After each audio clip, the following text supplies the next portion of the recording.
আমন্ত্রণ যমুনা নিউজে, সঙ্গে আছে আমি ছোঁয়া খন্দকার। আর এতক্ষণ শিরোনাম দেখছিলেন। দর্শক, শুরুতেই ফিফা বিশ্বকাপের খবর।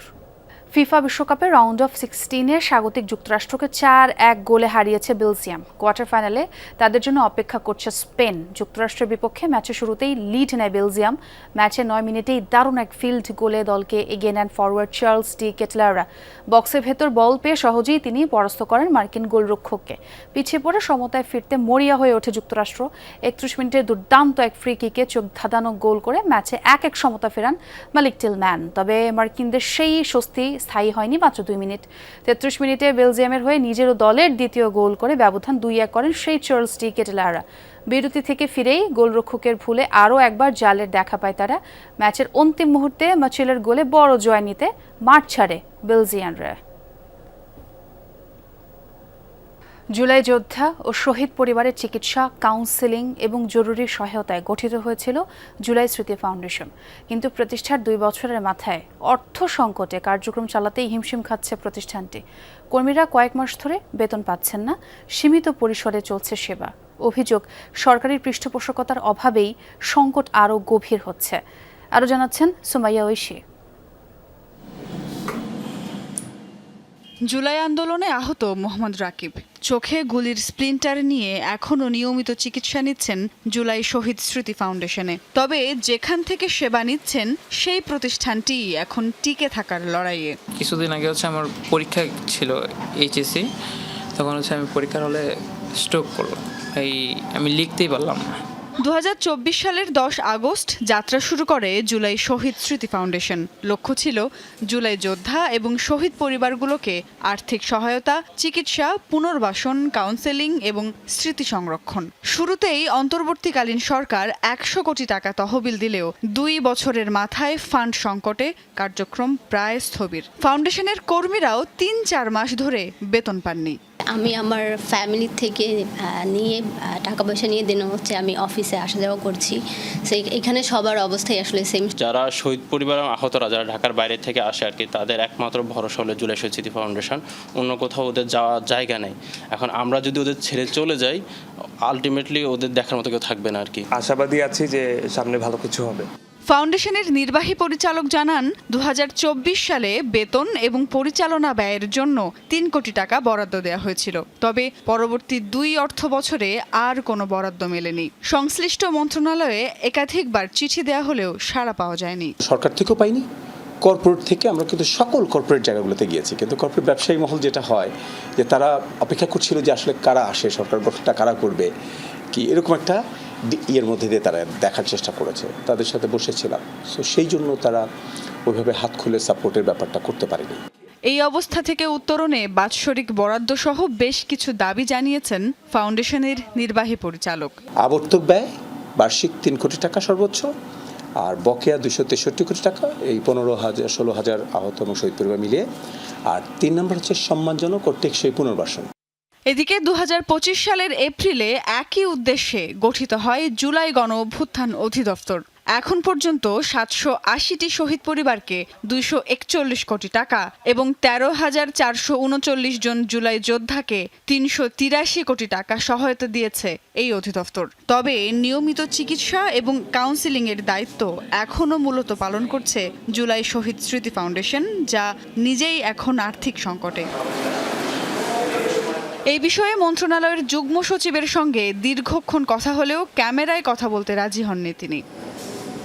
মোটা দাগে আর্থিক সহায়তা অধিদপ্তর দিচ্ছে, তবে নিয়মিত চিকিৎসা, কাউন্সেলিং এবং পুনর্বাসনের জন্য অনেক জুলাই যোদ্ধা এবং শহীদ পরিবার এই জুলাই শহীদ স্মৃতি ফাউন্ডেশনের উপর নির্ভরশীল। সম্প্রতি এই ফাউন্ডেশনকে বরাদ্দ দেওয়ার বিষয়টি সংসদেও আলোচনা হয়েছে, তবে এখন পর্যন্ত সরকারি তেমন সদিচ্ছা চোখে পড়েনি। এভাবে চলতে থাকলে আরও সংকটের মুখে পড়বে এই জুলাই শহীদ স্মৃতি ফাউন্ডেশন এবং জুলাই যোদ্ধা এবং শহীদ পরিবারগুলোর সেবা ব্যাহত হবে। সুমাইয়া ঐশী, যমুনা নিউজ, ঢাকা। জুলাই অভ্যুত্থানে গুলিবিদ্ধ হয়ে মারা যাওয়া শহীদ সাব্বির ইসলামের স্ত্রী সন্তান এখন ঘুরছে মানুষের দ্বারে দ্বারে। নেত্রকোনায় নিজের ভিটে মাটি না থাকায় সন্তানদের নিয়ে বিপাকে পড়েছেন সাব্বির ইসলামের স্ত্রী। এরই মধ্যে লেখাপড়া বন্ধ হয়ে গেছে 3 সন্তানেরই। অসহায় পরিবারটিকে সরকারি খাস জমিতে ঘর নির্মাণ করে দেওয়ার দাবি জানিয়েছেন এলাকাবাসী। শহীদের স্বীকৃতি মিলেছে ঠিকই, তবে ভাগ্য বদলায়নি পরিবারের। ভাড়া বাড়ির ছোট্ট এক কক্ষে অনাহারে অর্ধাহারে দিন কাটছে জুলাই আন্দোলনে নিহত সাব্বির ইসলামের স্ত্রী সন্তানদের। দুঃখ যেন পিছুই ছাড়ছে না তাদের। রাজধানীর আশুলিয়া থানার সামনে 2024 সালের 5 আগস্ট গুলিবিদ্ধ হয়ে মারা যান কারখানা শ্রমিক সাব্বির ইসলাম। পরিবারের সদস্যদের ক্ষুধা মেটাতে না পেরে বাসা থেকে কাজের উদ্দেশ্যে বের হন সাব্বির, পরে যোগ দেন আন্দোলনে। এ সময় গুলিবিদ্ধ হয়ে ঘটনাস্থলেই মারা যান তিনি। আন্দোলন নামতে আন্দোলনের গুলি খাইছে, ছাত্র আন্দোলন করছে, গুলি খাইছে বাইফেল সাবার আশুলিয়া থানার সামনে। নেত্রকোনার আটপাড়া উপজেলার বানিয়াজান গ্রামে জমি জমা না থাকায় সাব্বিরের কবর দেয়া হয় অন্যের বাড়িতে। টাকার অভাবে 3 মেয়ে ও বুদ্ধি প্রতিবন্ধী ছেলের পড়াশোনা বন্ধ হয়ে গেছে অনেক আগেই। পাশাপাশি দীর্ঘদিন বাড়ি ভাড়া দিতে না পেরে অনিশ্চিত ভবিষ্যতের দুশ্চিন্তায় সাব্বিরের স্ত্রী। আমি বাড়ি লাগা যাইছি, জায়গা বাসা আমার কিচ্ছু নাই। আমি লাশ আমার বাপের বাড়িতে মারিয়ে দিছি, আমার তাহার মতন জায়গা নাই। আব্বু স্বপ্ন দেখতো, আব্বু বলতো অনেক পড়াশোনা করে অনেক বড় হব, এই সুযোগটাও এখন হারিয়ে ফেলছি। সবার তো সবকিছু হইলো, সবাই এমপি হইলো, সরকার হইলো, সবাই সবকিছু হইলো, তো আমগো কি হলো? আমরা বাপ হারাইলাম, এতিম হইলাম, আমরা পড়াশোনা ছাড়লাম। অসহায় পরিবারটিকে সরকারি খাস জমিতে ঘর নির্মাণ করে দেওয়ার দাবি জানিয়েছেন এলাকাবাসী। যে ফ্যামিলিটা এটা আসলে মানবেতর জীবন যাপন করতেছে, তাদের একটা বসত ভিটা পর্যন্ত নাই। বলতে গেলে এখন খোলা আকাশের নিচে এরা জীবনযাপন করে। এ ব্যাপারে আমার সরকারের কাছে এবং স্থানীয় প্রশাসনের কাছে একটা প্রত্যাশা হলো ওরা যাতে ঘর করার মতো, ঘর নির্মাণের মতো একটা জায়গা পায় এবং আর্থিক সহযোগিতা সরকারিভাবে আরো আর্থিক অনুদান পায়। জমিসহ ঘরের ব্যবস্থা করে দেওয়ার আশ্বাস দিয়েছেন উপজেলা নির্বাহী কর্মকর্তা। খুব দ্রুতই আমাদের সরকারের যে খাস জমি আছে সেগুলা বন্দোবস্ত দেওয়ার ব্যবস্থা করব। আর এছাড়াও তার পরিবারের জন্য যে ধরনের সাহায্য সহযোগিতা আমাদের সরকার থেকে দেয়া হয়েছে পূর্বে, বারো সামনে দেয়া যায় কিনা সে বিষয়ে আমরা খোঁজ নিয়ে সার্বিক সহযোগিতা করব। 2024 সালের জুলাই অভ্যুত্থানে শিক্ষার্থী ও কারখানা শ্রমিক সহ শহীদ হন নেত্রকোনার 17 জন। জারিন অর্নি, যমুনা নিউজ। সাভারে জাতীয় নাগরিক পার্টি এনসিপির সমাবেশে ককটেল বিস্ফোরণের ঘটনা ঘটেছে। এতে 4 জন আহত হয়েছেন। হামলার বিচার দাবিতে সাভার মডেল থানা ঘেরাও করেন এনসিপি নেতাকর্মীরা। সন্ত্রাসীদের গ্রেফতারের আশ্বাসে এই কর্মসূচি থেকে সরে আসেন তারা। এই ঘটনায় আইন শৃঙ্খলা বাহিনীর অবহেলা ও সরকারি দলের দিকে আঙ্গুল তোলেন দলের আহ্বায়ক নাহিদ ইসলাম। তবে পুলিশ সুপার বলেছেন, সন্ত্রাসীদের দ্রুত গ্রেফতার ও ঘটনা তদন্তে কমিটি গঠন করা হয়েছে। সাভার থানা রোডে পদযাত্রা শেষে রাত 9:30টার দিকে ঈদগাহ মাঠে শুরু হয় জাতীয় নাগরিক পার্টির সমাবেশ।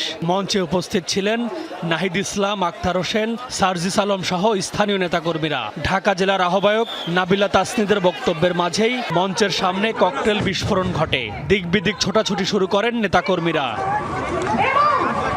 বিস্ফোরণের ঘটনায় অন্তত 4 জন আহত হন। দ্রুত তাদের উদ্ধার করে ভর্তি করা হয় স্থানীয় হাসপাতালে। আমার কোনো হুঁশ ছিল না, আমি কোনোভাবেই বাইরে বের হয়ে দেখি যে আমার পা রক্তাক্ত অবস্থায় ব্লিডিং এ একদম লাল হয়ে গেছে। 4 জন পেশেন্ট পাইছে আর কি, তার মধ্যে একজন ছিল একটু গুরুতর, তার পায়ের যে আঘাতটা ছিল সেটা একটু গুরুতর ছিল আর কি। তাদের আমরা প্রাইমারি এখান থেকে ট্রিটমেন্ট দিয়ে আমাদের ওটিতে পাঠিয়ে দেওয়া হয়েছে আর কি। ককটেল বিস্ফোরণের পর সমাবেশ স্থলে উত্তেজনা ছড়িয়ে পড়ে। সমাবেশ সংক্ষিপ্ত করে বক্তব্য রাখেন নাহিদ ইসলাম। বলেন, সরকার ও আইন শৃঙ্খলা বাহিনীর উদাসীনতায় সন্ত্রাসীরা এমন সাহস পেয়েছে। আজকের এই ককটেল বিস্ফোরণ, বোমা বিস্ফোরণ প্রশাসনের সহায়তায় হয়েছে। আমরা এখানে আসার সাথে সাথে কেন বিদ্যুৎ বন্ধ করে দেওয়া হয়েছিল, কারা বিদ্যুৎ বন্ধ করে দিয়েছিল, স্পষ্টভাবে আমাদেরকে খুন করার পরিকল্পনায় এখানে বোমা বিস্ফোরণ করা হয়েছে। আমরা এর বিচার চাই। সমাবেশ শেষে এনসিপি নেতারা মিছিল নিয়ে সাভার মডেল থানা ঘেরাও করেন। সন্ত্রাসীদের দ্রুত গ্রেফতারের আশ্বাসে থানা ঘেরাও কর্মসূচি থেকে সরে আসেন এনসিপি নেতারা।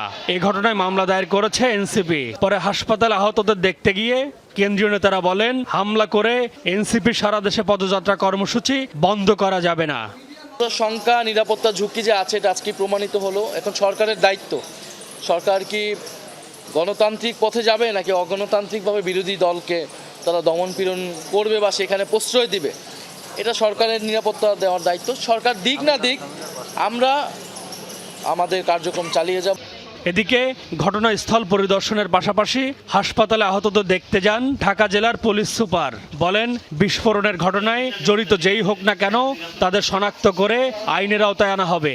কেন ওই মুহূর্তে বিদ্যুৎ চলে গেল এবং বিদ্যুৎ যাওয়ার পরবর্তীতে আমরা যতটুকু জানতে পেরেছি বিস্ফোরণটা ঘটেছে। সো এটাকে আমরা একটু এই মোটিভটাকে আমরা খুবই গুরুত্বপূর্ণভাবে দেখছি। আমরা তদন্ত করে অবশ্যই দোষীদেরকে খুবই দ্রুত আইনের আওতায় আনব।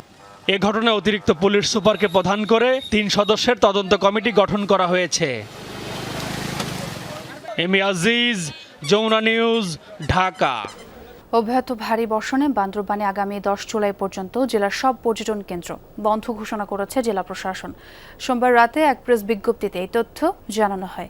বিজ্ঞপ্তিতে বলা হয়, সাম্প্রতিক টানা বৃষ্টিপাতের কারণে যোগাযোগ ব্যবস্থায় ঝুঁকি বেড়েছে। আবহাওয়া পরিস্থিতি ও সম্ভাব্য দুর্যোগ বিবেচনায় পর্যটক ও সাধারণ মানুষের নিরাপত্তা নিশ্চিতে এই সিদ্ধান্ত নেওয়া হয়েছে। জেলা প্রশাসনের নির্দেশনা অনুযায়ী আগামী 10 জুলাই পর্যন্ত বান্দরবানের সব পর্যটন কেন্দ্র, ঝর্ণা, পাহাড়ি ট্রেইল, নদীপথ, দুর্গম এলাকায় পর্যটক, ট্যুর অপারেটর ও সাধারণ মানুষের প্রবেশ ও ভ্রমণ নিষেধ থাকবে। আপাতত কোনো পর্যটক আটকা নেই।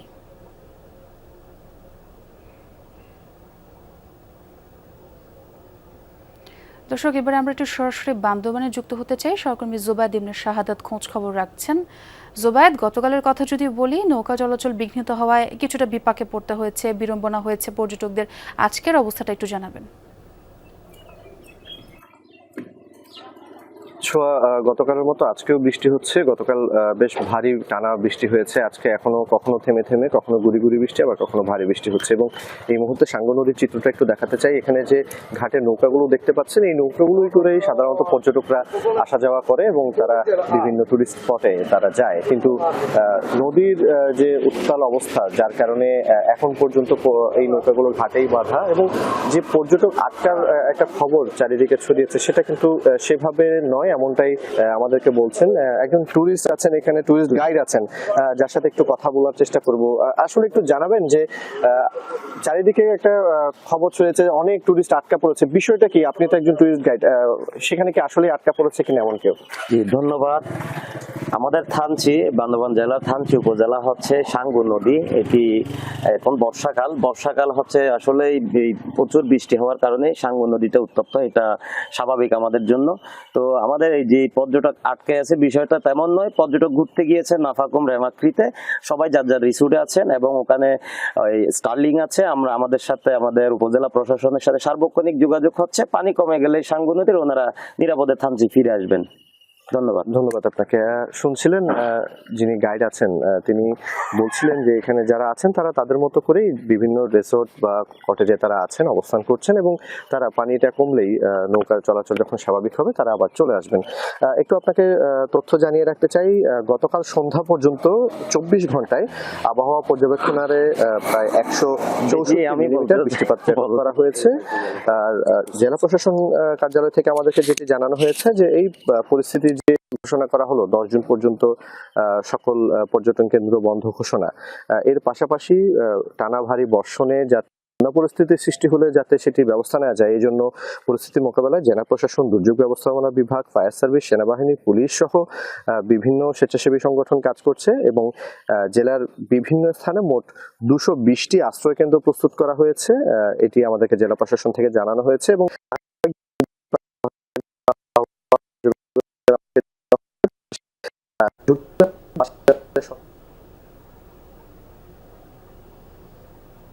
গতকাল আমরা কিন্তু একটি নৌকাডুবির ঘটনাও দেখেছি এবং এরপর থেকে আসলে প্রশাসনের এই সতর্কতা, এবং এখন পর্যন্ত সেভাবে পর্যটকদের কোনো হতাহতের ঘটনা বা দুর্ঘটনার খবর আমরা পাইনি। জোবায়েদ, আপনাকে অনেক ধন্যবাদ। চট্টগ্রামে পাহাড়ের পাদদেশে অবৈধ বসতি ঠেকানো যাচ্ছে না কিছুতেই। বন্দরনগরীর 26টি পাহাড়ে মৃত্যু ঝুঁকি নিয়ে বসবাস করছে অন্তত সহস্রাধিক পরিবার, যেখানে আছে পানি, বিদ্যুৎ ও গ্যাস সংযোগ। প্রতি বছরের মতো এবারও বর্ষায় পাহাড় ধসে প্রাণহানির সংখ্যায় চলছে মাইকিং, তবে বসবাসকারীরা সরতে নারাজ। এটি বাইজিদের রৌফাবাদ মিয়া পাহাড়ের দৃশ্য। পাহাড়টির ভাঁজে ভাঁজে গড়ে উঠেছে অবৈধ বসতঘর। নিয়ম করে পাহাড় কাটা হয় এখানে। তাই তো বৃষ্টি পড়তেই পাহাড় থেকে নামতে শুরু করেছে কর্দমাক্ত পানির ঢল। মনে হতে পারে কোনো পাহাড়ি ঝর্ণা।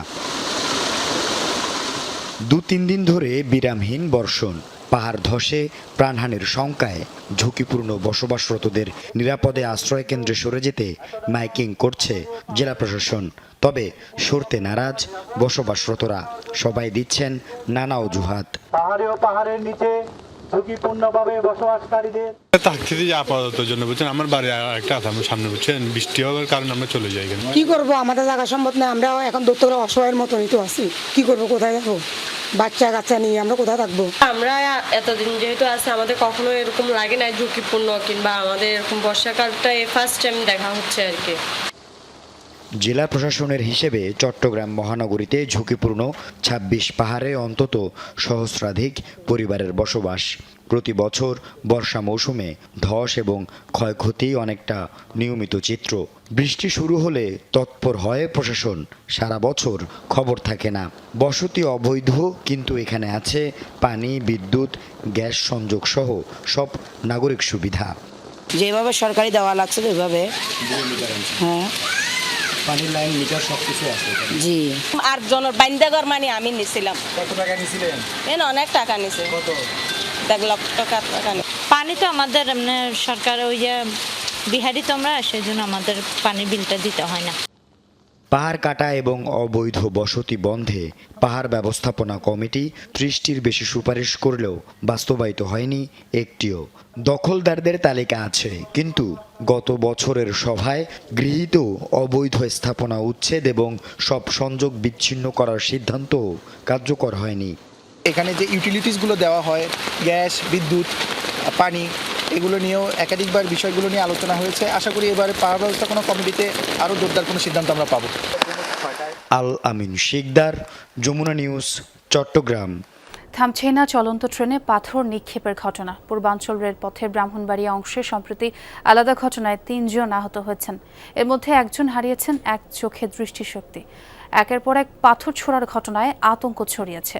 জড়িতদের গ্রেফতার ও বিচারে দৃশ্যমান অগ্রগতি না থাকায় ক্ষুব্ধ যাত্রীরা। চলন্ত ট্রেনে পাথর নিক্ষেপ মুহূর্তেই কেড়ে নিতে পারে কারো প্রাণ, কিংবা চিরদিনের মতো নিভে যেতে পারে চোখের আলো। হতাহতের ঘটনা ঘটলেও থামছেই না পাথর ছোড়ার প্রবণতা। গেল মাসের 23, 24 ও 28 তারিখ পূর্বাঞ্চল রেলপথের ব্রাহ্মণবাড়িয়া অংশে চলন্ত ট্রেনে পাথর নিক্ষেপের ঘটনায় 3 যাত্রী আহত হন। আহত নাইমুল হাসান ও মোহাম্মদ আজাদ সেরে উঠলেও ডান চোখের দৃষ্টিশক্তি হারিয়েছেন আইনজীবী শ্যামল চন্দ্র সরকার। একের পর এক পাথর নিক্ষেপের ঘটনায় আতঙ্ক ছড়িয়েছে রেলপথের যাত্রীদের মাঝে। ঢুকতে আসতে হঠাৎ করেই একটা গ্লাসে এসে বাড়ি খাইছে পাথরের। তো এসি বগি ছিল আমার, তো এই জন্য আমি বেঁচে গেছি। ট্রেনে জানালার পাশে বসাটা এখন নিরাপদ নয়। সবাই জানালার পাশে বসলে এখন আতঙ্কে থাকে যে কখন জানি পাথর মারে। জানালা না খুলে তো কোনোভাবে সম্ভব না, কারণ বাতাস তো ভিতরে ঢুকে। খুললেও তো একটা আতঙ্ক সবসময় বিরাজ করে। আমাদের অনেক স্টাফ আহত হয়েছে। এখন আমাদের রাস্তায় সবসময় সতর্ক থাকতে হয়, জানালা লাগিয়ে কাজ করতে হয়। রেলওয়ের তথ্য বলছে, পূর্বাঞ্চল রেলপথে গত 17 মাসে চলন্ত ট্রেনে পাথর ছোড়ার ঘটনা ঘটেছে 224টি। ব্রাহ্মণবাড়িয়া অংশকে অন্যতম ঝুঁকিপূর্ণ হিসেবে চিহ্নিত করা হয়েছে। শুধু ব্রাহ্মণবাড়িয়া অংশই নয়, গাজীপুরের টঙ্গী, নরসিংদী, কিশোরগঞ্জের ভৈরব ও কুমিল্লার বিভিন্ন এলাকাতেও প্রায়ই ঘটে পাথর নিক্ষেপের ঘটনা। জড়িতদের গ্রেফতার ও বিচারে দৃশ্যমান অগ্রগতি না থাকায় ক্ষোভ জানিয়েছেন যাত্রী ও সচেতন মহল। এই দুষ্কৃতিকারীদের সামাজিকভাবে আমাদের প্রতিরোধ করতে হবে। আমাদের আহ্বান হলো যে রেল, স্থানীয় প্রশাসন, পুলিশ প্রশাসন সবাই সমন্বিত একটা সেল গঠন করে এই বিষয়টি পর্যবেক্ষণ করবে এবং তদন্ত করে বের করবে কেন রেলের এই পাথর নিক্ষেপের পরিমাণটা বেড়ে যাচ্ছে। সাম্প্রতিক ঘটনাগুলোতে 3টি মামলা হলেও এখন পর্যন্ত কেউ গ্রেফতার হয়নি। জড়িতদের ধরতে তৎপরতা চলছে বলে জানিয়েছে রেলওয়ে পুলিশ। স্থানীয়দের সহযোগিতা ছাড়া চলন্ত ট্রেনে পাথর নিক্ষেপের ঘটনা রোধ করা পুলিশের একার পক্ষে সম্ভব নয় বলছেন কর্মকর্তারা। এখন পর্যন্ত আমাদের আটক নেই, কিন্তু আমরা এই ব্যাপারে মাঠে আমাদের লোক আছে, আমরা যথেষ্ট চেষ্টা করে যাচ্ছি। শুধুমাত্র আসামি ধরার মাধ্যমে এই ধরনের অপরাধ আসলে নির্মূল করা সম্ভব না, কারণ এটা একটা সামাজিক সমস্যা। অনেকে আছে যে না বুঝেই খেলার ছলে কাজগুলো করে, কিন্তু এটা যে কত বড় একটা সমস্যা তৈরি করে আরেকজনের জীবনে, সেটা আপনারা গত সপ্তাহের একটা ইনসিডেন্টে দেখেছেন। তো এটা নিয়ে আমাদের মামলার প্রক্রিয়া এবং জনসচেতনতামূলক কার্যক্রম দুইটা আমাদের চালু রয়েছে। চলন্ত ট্রেনে পাথর নিক্ষেপের সর্বোচ্চ সাজা যাবজ্জীবন কারাদণ্ড। প্রাণহানির ঘটনা ঘটলে মৃত্যুদণ্ডেরও বিধান রয়েছে। জাহিদ হাসান, যমুনা নিউজ। বর্ষা মৌসুমের শুরুতেই ঝালকাঠির বিষখালী নদীর বেশ কিছু পয়েন্টে ভাঙন দেখা দিয়েছে। ঝুঁকিতে শিক্ষা প্রতিষ্ঠান, দোকানপাট সহ শতাধিক পরিবার। এতে দুশ্চিন্তায় দুর্যোগপ্রবণ এলাকার বাসিন্দারা। তবে ভাঙন রোধে পানি উন্নয়ন বোর্ড জরুরি ব্যবস্থা গ্রহণ করলেও দীর্ঘমেয়াদী পদক্ষেপ চান নদীপাড়ে মানুষ। ঝালকাঠির রাজাপুর উপজেলার বিষখালী নদী তীরবর্তী এলাকা। বর্ষা মৌসুম শুরু হতেই বড়ইয়া, পালট, নিজামিয়া সহ বেশ কয়েকটি পয়েন্টে ভাঙন দেখা দিয়েছে। বিলীন হয়েছে দোকানপাট, ঘরবাড়ি, ফসলি জমি। এরই মধ্যে নিঃস্ব অনেক পরিবার। বিপদ আঁচ করতে পেরে ঘরের টিন, আসবাবপত্র সহ প্রয়োজনীয় সামগ্রী সরিয়ে নিচ্ছেন অনেকে। ঝুঁকিতে নদী তীরের শিক্ষা প্রতিষ্ঠান, স্থাপনা, সড়ক সহ শতাধিক পরিবার। অনেক দূর থেকে আমরা দেখছি, এখন ভাঙতে ভাঙতে আমাদের বাড়ির কাছাই এসে গেছে। এখন যে থাকা কোনো কায়দা নাই। অনেক মানুষ এলাকা থেকে অন্য এলাকায় চলে গেছে, পার্মানেন্ট ঘর বাড়ি করছে, এলাকায় মানুষ নাই। এখানে কোনো কিছু পানির রোধ করার কোনো ব্যবস্থা পরিকল্পনা নাই। দুর্যোগপ্রবণ এলাকার সার্বক্ষণিক খোঁজ রাখছে পানি উন্নয়ন বোর্ড। সহায় সম্বল রক্ষায় জরুরি ভিত্তিতে জিও ব্যাগ ফেলা হচ্ছে। কার্যক্রমের উদ্বোধন শেষে ক্ষতিগ্রস্ত এলাকা পরিদর্শন করেন স্থানীয় সংসদ সদস্য। এ সময় ভার্চুয়ালি যুক্ত হন পানি সম্পদ মন্ত্রী শহীদ উদ্দিন চৌধুরী অ্যানি। একটি বড় প্রকল্প নেওয়া হয়েছে, প্রায় 2000 কোটি টাকার একটি প্রকল্প, যেটা একনেকে আছে। ঝালকাঠির এই জায়গা সহ আরও অনেক জায়গার নদী ভাঙ্গন স্থায়ীভাবে বন্ধ করার জন্য আমরা কাজ করছি। আমরা আশা করি খুব দ্রুতই আগামী একনেকে সেই প্রকল্প পাস হবে। বর্তমানে আমাদের যে প্রাক প্রতিরক্ষা কাজ আমরা বলি, এটাকে ইমার্জেন্সি কাজের মাধ্যমে আমরা সাময়িকভাবে এখানে ভাঙ্গন নদীর জন্য জিওব্যাগ ফেলে কাজ করব। ভুক্তভোগীদের দাবি ভাঙ্গন ঠেকাতে দ্রুত, স্থায়ী ও কার্যকর ব্যবস্থা গ্রহণ করা হোক। সাইফ আহমেদ, যমুনা নিউজ। রাজনৈতিক প্রভাব খাটিয়ে কুমিল্লার হোমনা সাব রেজিস্ট্রি অফিসে চলছে একের পর এক অনিয়ম। দলিল লেখক সমিতির সভাপতির বিরুদ্ধে সমিতির প্রায় 1.5 কোটি টাকা আত্মসাতের অভিযোগ উঠেছে। বিভিন্ন দপ্তরে বিষয়টি লিখিতভাবে জানিয়েও প্রতিকার না পেয়ে হতাশ দলিল লেখকরা। কুমিল্লার হোমনা সাব রেজিস্ট্রি অফিস সম্প্রতি এই দপ্তর নিয়ে উঠেছে অনিয়মের নানা অভিযোগ, যার মূলে রয়েছেন দলিল লেখক সমিতির সভাপতি মিজানুর রহমান। তার বিরুদ্ধে দলিল জালিয়াতির মামলাও রয়েছে আদালতে এবং এসব নিয়ে অভিযোগ করেছেন খুদ দলিল লেখকরাই। 3-4 কোটি টাকার উপরে সমিতির হিসাব সে দেয় না, এটার জন্য একবার তার সাথে একটু গ্যাঞ্জাম হচ্ছে। এখনও সে অফিস দখল করে খাইতেছে। কল্যাণ ফান্ডের নাম দিয়ে আছে প্রায় 3600-3200 এরকম নিছে। রাজনৈতিক প্রভাব খাটিয়ে 10 বছরে সমিতির কল্যাণ তহবিলের প্রায় 1.5 কোটি টাকা আত্মসাতের অভিযোগও মিজানুরের বিরুদ্ধে। অভ্যুত্থান পরবর্তী সময়ে দলিল লেখকদের নির্বাচিত কমিটিকে বৃদ্ধাঙ্গুলি দেখিয়ে স্থানীয় এমপির সুপারিশে প্রভাব বিস্তারের চেষ্টা চালাচ্ছেন তিনি। ক্ষমতার বলে জালিয়াতি দলিল করার মাধ্যমে সে আইন মন্ত্রণালয়ের দরখাস্ত দেওয়া আছে, বরাবর আইজিআর অফিসেও দরখাস্ত করা আছে। হোমনা দলিল লেখক সমিতি তার থেকে পরিত্রাণ চায়, তার থেকে মুক্তি চায়। তার যে অবৈধ কর্মকাণ্ড আছে সবগুলো থেকে আমরা সকলেই পরিত্রাণ চাই। সবই পরিবর্তন হলো, সে আবার এই সরকারের উপর, নেতৃবৃন্দের উপর ভর কইরা আবার সে ক্ষমতায় থাকবে, আমাদের হিসাব নিকাশের কোনো খবর নাই। তবে অভিযুক্ত মিজানুরের দাবি তিনি ষড়যন্ত্রের শিকার, কোনো অভিযোগেরই বিন্দুমাত্র সত্যতা নেই। আর জেলা রেজিস্ট্রার বলছেন অভিযোগ পাওয়া গেলে খতিয়ে দেখে ব্যবস্থা নেওয়া হবে। যদি এমন কোনো বিন্দু পরিমাণ কোনো অভিযোগ সত্য প্রমাণ হয়, আইনগত যা বিচার হয় তা করবেন। আর মিথ্যা হইলে তাদেরকেও এটার জন্য কেন আমার সাথে নামে মিথ্যা অপবাদ দিল, এটারও জন্য একটা প্রতিকার হয়। যদি মিজানুর রহমানের বিষয়ে এরকম অভিযোগ থাকে, বিষয়টা ক্ষতিগ্রস্ত যিনি, উনি আবেদন করলে আমরা বিষয়টা অবশ্যই তদন্ত করব, তদন্ত করে এই মিজানের বিরুদ্ধে অবশ্যই ব্যবস্থা নেব। আগেও বহুবার এই সাব রেজিস্ট্রি অফিসে দলিলে অনিয়মের অভিযোগ উঠেছে, তবে প্রতিবারই অদৃশ্য কারণে তা ধামাচাপা পড়ে যায়। খোকন চৌধুরী, যমুনা নিউজ, কুমিল্লা।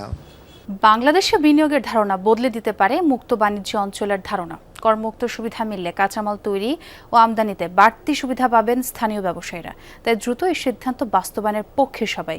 যদিও বিশ্লেষক বলছেন, প্রশাসনিক কাজে ধীরগতি ও অনিয়ম বহাল থাকলে মুক্ত বাণিজ্য অঞ্চলে আসতে চাইবেন না বিদেশি বিনিয়োগকারীরা। আধুনিক ফ্রি ট্রেড জোনের ধারণা শুরু 1959 সালে। তখন আটলান্টিক পাড়ি দেওয়ার আগে যাত্রা বিরতি দেওয়া হতো আয়ারল্যান্ডের শ্যানন বিমানবন্দরে। কিন্তু জেট বিমানের ব্যবহার শুরুর পর ওই বিমানবন্দর থেকে জ্বালানি নেওয়া বন্ধ করে দেয় এয়ারলাইন্সগুলো। বিমানবন্দর কেন্দ্রিক ব্যবসা ধরে রাখতে তখন শ্যানন ফ্রি জোনে শুল্কমুক্ত ব্যবসার সুযোগ দেয় আয়ারল্যান্ড। তাতেই চাঙ্গা হয় দেশটির অর্থনীতি।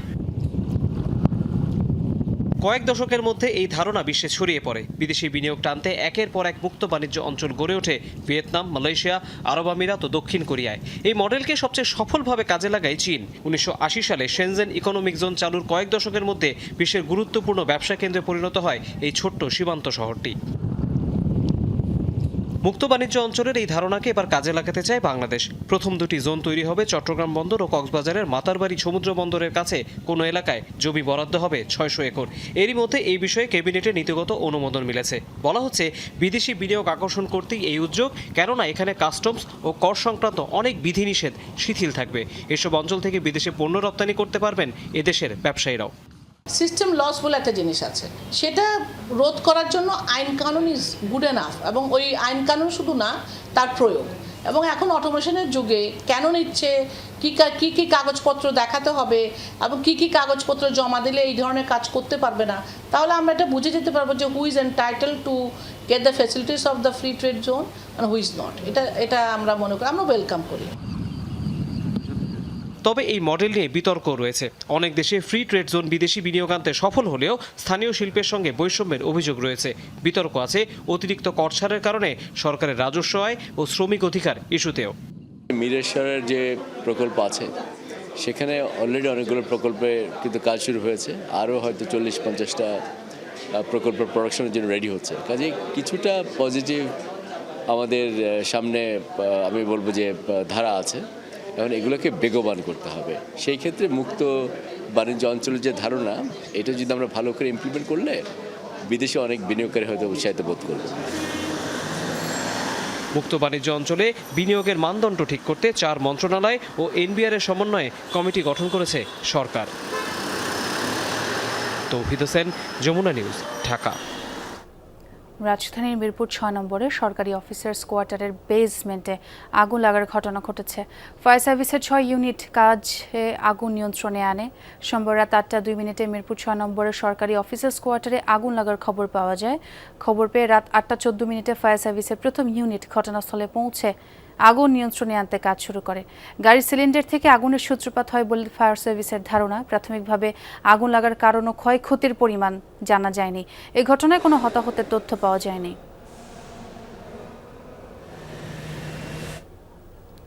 যথাযোগ্য মর্যাদা, উৎসাহ, উদ্দীপনার মধ্য দিয়ে 31তম প্রতিষ্ঠাবার্ষিকী উদযাপন করেছে ঢাকা ব্যাংক পিএলসি। এই উপলক্ষে ব্যাংকের প্রধান কার্যালয়ে দোয়া মাহফিল ও কেক কাটা অনুষ্ঠানের আয়োজন করা হয়। এতে পরিচালনা পর্ষদের চেয়ারম্যান আব্দুল হাই সরকার সহ ঊর্ধ্বতন কর্মকর্তারা অংশ নেন।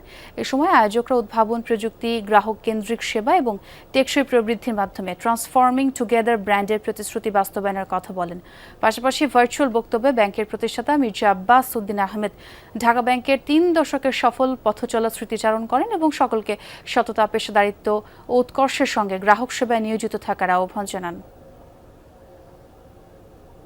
তেহরানে কোটি মানুষের শোক র্যালির পর পবিত্র কুম শহরে নেওয়া হয়েছে ইরানের প্রয়াত সর্বোচ্চ নেতা আয়াতুল্লাহ খামেনির মরদেহ। সোমবার বিশেষ হেলিকপ্টারে করে খামেনি ও তার পরিবারের 4 সদস্যের কফিন পৌঁছায় শহরটিতে। এখানে অনুষ্ঠিত হবে প্রয়াত সর্বোচ্চ নেতার অন্তিম যাত্রার পরবর্তী ধাপের আনুষ্ঠানিকতা। এর আগে সোমবার রাজধানী তেহরানে অনুষ্ঠিত হয় বিশাল পথযাত্রা। গ্র্যান্ড মুসাল্লা থেকে ইনকিলাব স্কয়ার হয়ে খামেনি পরিবারের মরদেহ নেওয়া হয় আজাদ স্কয়ারে। শোক র্যালিটি ঘিরে কানায় কানায় পূর্ণ হয়ে যায় তেহরান। আজ কমে আনুষ্ঠানিকতা শেষে মরদেহ হবে ইরাকের ঐতিহাসিক শহর নাজাফ ও কারবালায়। সেখানে আগামীকাল 2 দফায় জানাজার পর বৃহস্পতিবার জন্মস্থান ইরানের মাশহাদে ইমাম রেজার মাজারে সমাহিত হবেন আয়াতুল্লাহ আলী খামেনি। ইরানের সর্বোচ্চ নেতা আয়াতুল্লাহ আলী খামেনির শেষ বিদায়কে ঘিরে সপ্তাহব্যাপী কর্মসূচিতে ধর্মীয় রীতির পাশাপাশি জোরালো রাজনৈতিক বার্তাও তুলে ধরছে তেহরান।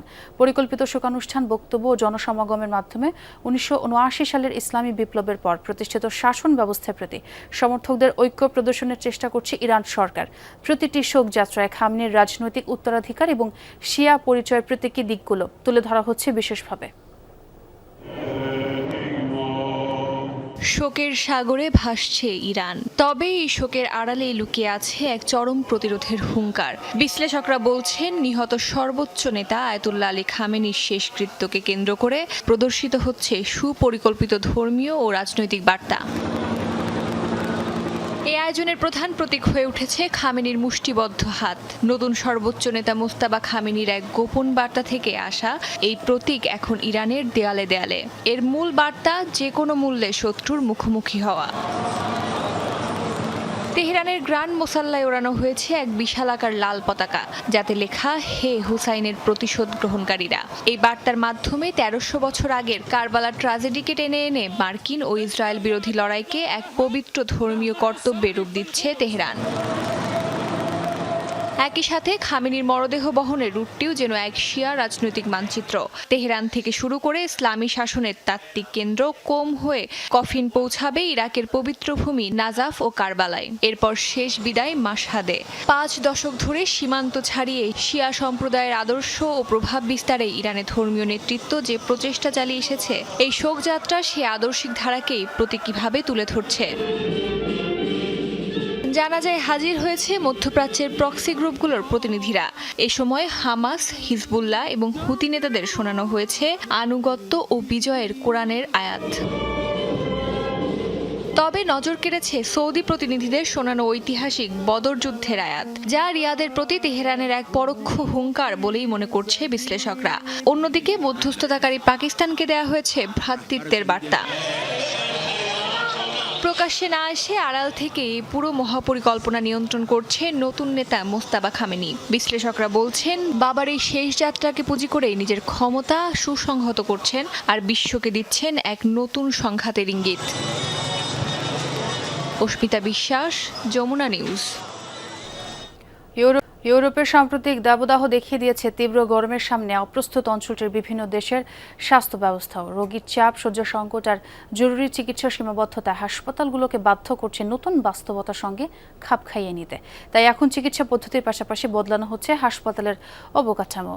সেটা তাপ নিয়ন্ত্রণ ব্যবস্থা বাড়ানো, ওষুধ সংরক্ষণের জন্য ঠান্ডা কক্ষ নির্মাণ এবং প্রবীণ রোগীদের জন্য নিরাপদ পরিবেশ নিশ্চিত করতে শুরু হয়েছে বড় ধরনের বিনিয়োগ।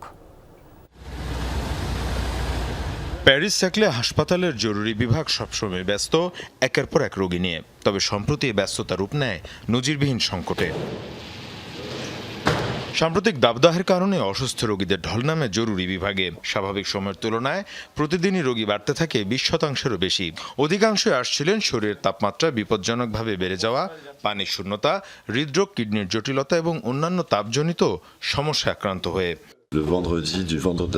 প্রতিদিনই স্বাভাবিকের তুলনায় 20% বেশি রোগী পাই। হাইপারথার্মিয়ায় আক্রান্ত রোগীর সংখ্যা স্পষ্টভাবে বাড়তে থাকে। তখনই আমরা দ্রুত চিকিৎসা পদ্ধতিতে পরিবর্তন আনি। হাইপারথার্মিয়া আক্রান্ত রোগীর শরীরের তাপমাত্রা দ্রুত কমানোই ছিল সবচেয়ে বড় চ্যালেঞ্জ। এজন্য হাসপাতালে ব্যবহার করা হয় বিশেষ শাওয়ার স্ট্রেচার। রোগীকে স্ট্রেচারের ভেতরে রেখে ঠান্ডা পানির ধারায় দ্রুত শরীর ঠান্ডা করা হয়। আমরা বিশেষ শাওয়ার স্ট্রেচার ব্যবহার করি। রোগীকে এর ভেতর রাখা হয়, তারপর পাইপের মাধ্যমে পানি প্রবাহিত করে পুরো শরীর ধুয়ে দ্রুত ঠান্ডা করা হয়। তাপ প্রবাহের জন্য আমাদের এই বিশেষ বাথটা প্রস্তুত রাখা ছিল।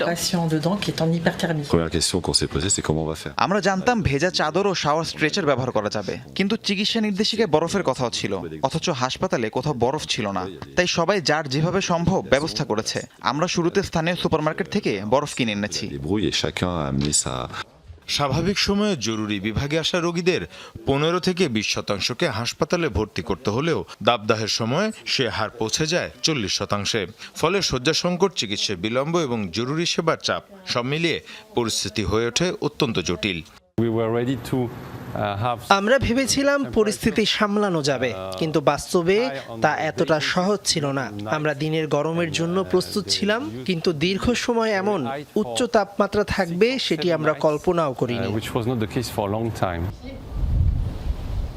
এই অভিজ্ঞতা থেকে এখন দ্রুত বদলে যাচ্ছে হাসপাতালের অবকাঠামো। স্থাপন করা হচ্ছে নতুন শীতাতপ নিয়ন্ত্রণ ব্যবস্থা, ওষুধ সংরক্ষণের জন্য তৈরি হচ্ছে ঠান্ডা কক্ষ, বয়স্ক রোগীদের বিভাগও সরিয়ে নেওয়া হচ্ছে নতুন ভবনে।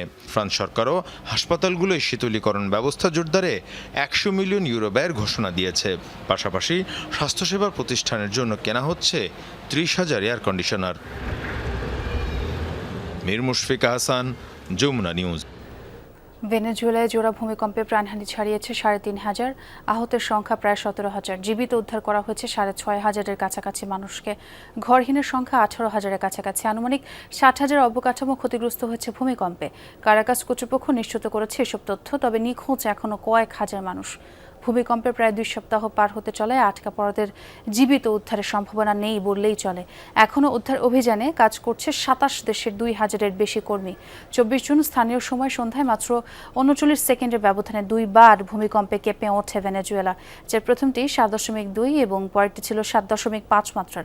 এই ঘটনার পর এখন পর্যন্ত হাজার খানেক আফটার শক অনুভূত হয়েছে, যেগুলো 3 থেকে সর্বোচ্চ 5.2 মাত্রার ছিল।